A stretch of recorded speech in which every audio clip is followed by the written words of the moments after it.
स्वर्ग देख्नुभयो गाइस यस्तो छ क्या स्वर्ग आच यो चाहिँ हाम्रो गोल खेल्ने ठाउँ यहाँनिर कोड देख्न सक्नुहुन्छ तपाईँहरू को गोल खेल्ने ठाउँ यहाँ छ यो चाहिँ हाम्रो म 5-6सम्म पढेको स्कुल क्या यो चाहिँ हाम्रो अफिस यो टोइलेट थिएन हामी पढ्दाखेरि यो वालहरू केही थिएन क्या यहाँनिर मुनि थियो यहाँनिर एउटा टोइलेट थियो यहाँनिर टोइलेट भएर यहाँनिर बाल्यकाल गरेको हो होइन त्यो 1 क्लास 2 3 4 5 क्लास भयो यो 5 क्लाससम्म छ हामी 3जना चाहिँ आइहाल्छ अलिक छिटो आइहाल्छ क्या आज अब के भन्छ अब एकछिनपछि त केटाहरू सब धेरै आउँछ यहाँ बल खेल्न को पाउँदैन के हुन्छ थाहा छैन अनि एकदम मजा हुन्छ केटाहरूसँग बस्दा अब धेरै छैन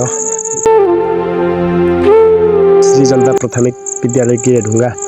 स्थापना चाहिँ 2046 सालमा भएको छ स्कुलको होइन म चाहिँ अब यहाँ 5सम्म पढेँ त्यसपछि त्यो नदी पनि तल क्या त्यो तल छ नि यति तल चाहिँ पढेको हामीले अनि टाढो छ हाम्रो घर यहाँनिर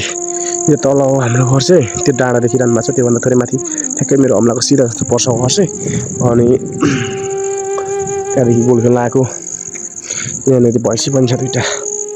भैँसीलाई पनि छ होइन त्यहाँ बाख्रा छ सुँगुर छ 2टा सुँगुर छ त्यो घरको हो क्या त्यो चाहिँ त्यो घरको अनि हाम्रो एकदम रमाइलो छ होइन यसरी फालेको छ हाम्रो पालामा यसरी किताबहरू एउटा पढ्नु पाइँदैन थियो क्या कुहिरो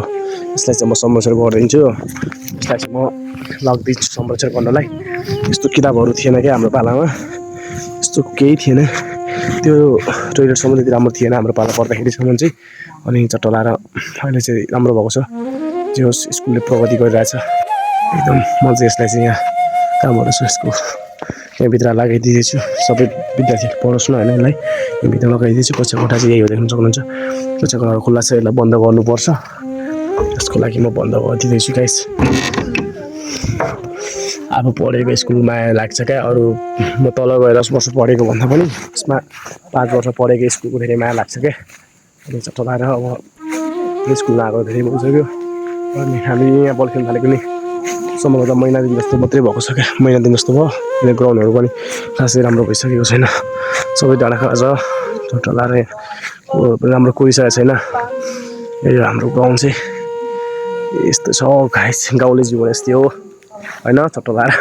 एकदम जे भए पनि रमाइलो छ ओके भाइ अब अर्को भिडियोमा भेटौँला है।